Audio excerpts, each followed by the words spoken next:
Louise and I am founder and coordinator of the Breathless Breastless Project. So the project began as an idea in my head 5 years ago when I myself was diagnosed with invasive lobular carcinoma, which at the time I had never heard of. Lobular breast cancer is the less common form of breast cancer and accounts for only 10% of all breast cancers, the most common being ductal breast cancer. So I then realised after my own diagnosis how little I actually knew about breast cancer. I knew of the Pink Ribbon, Race for Life, fundraising, lots of words that fly around that we're all very familiar with.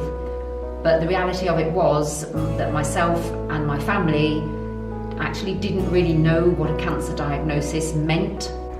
So I very quickly learned that there are many different types of breast cancer, and with that, many different types of treatment. Not everybody has the same treatment, it's very individual. That might be mastectomy, lumpectomy, it might be chemotherapy, it might be radiotherapy, it might be none of those, and might be a course of tamoxifen or another similar drug. Many types of treatment for individuals.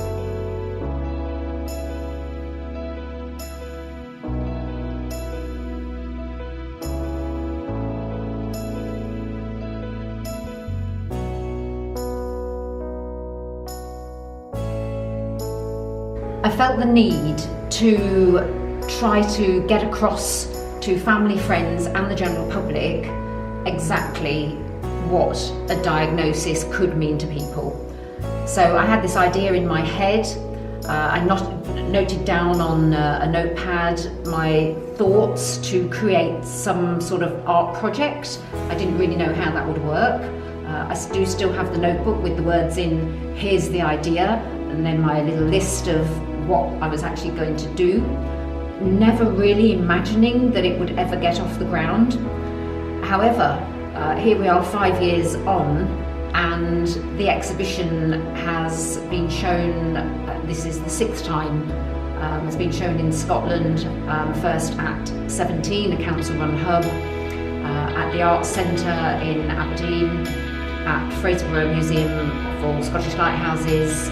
We were invited to take the exhibition down to the Saltaire Festival in Bradford, and also it's been shown at the Carre Gallery in Sleaford.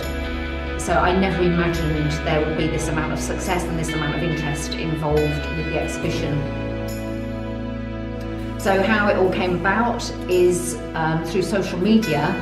I contacted the Aberdeen Artists Society, and they very kindly shared my idea on their social media page, and they put a call out for artists, and I was really overwhelmed by the response. I had around about 18 people came forward saying they would love to take part in the exhibition. I did go straight back to everybody and say, I am not an artist, I have never put on an exhibition, and I have no money. And everybody came back saying, that's great, that's fine, we'd still love to take part. Organised a meeting for some of the artists and some of the people who'd been on a breast cancer journey, got everybody together over a cup of tea and coffee, and we all sat down and had a chat, shared our experiences and talked about some ideas for some art pieces and how we might actually bring this together and put this on. So everybody went away from the meeting inspired, and gradually over a period of probably about 8 months the artwork started to evolve.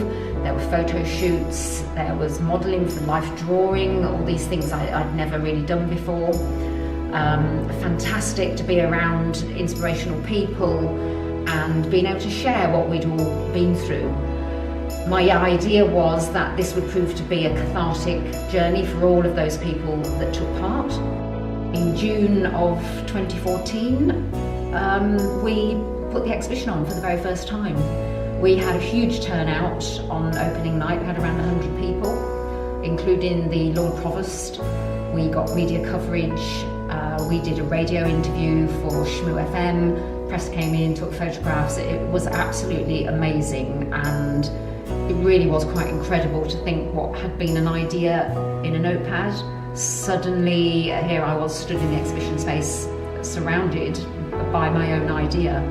And the feedback from that very first exhibition and all the subsequent ones really has been and continues to be overwhelming.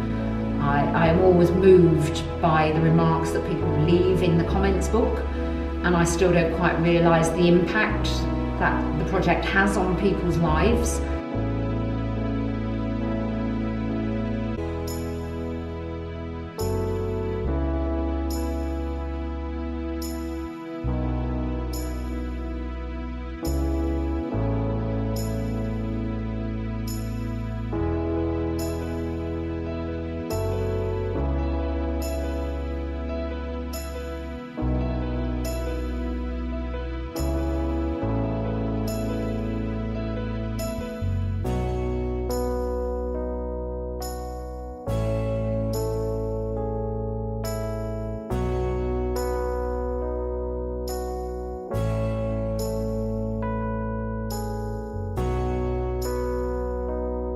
People come in and it's the first time they feel able to talk.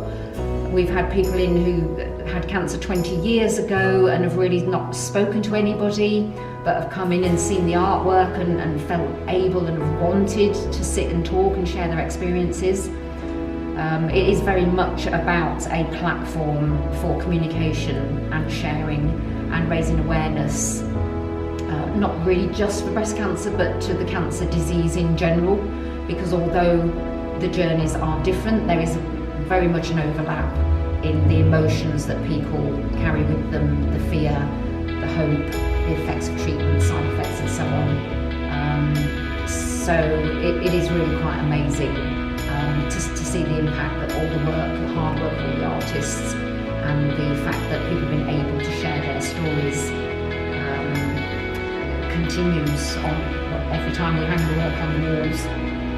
It really is quite amazing, and yes, I do feel proud to have put this on, and I really couldn't have done it without the massive support of my family, my friends and the artists and all the people who've taken part. So it's been amazing, so thanks to everybody for supporting the Breathless Breastless Project.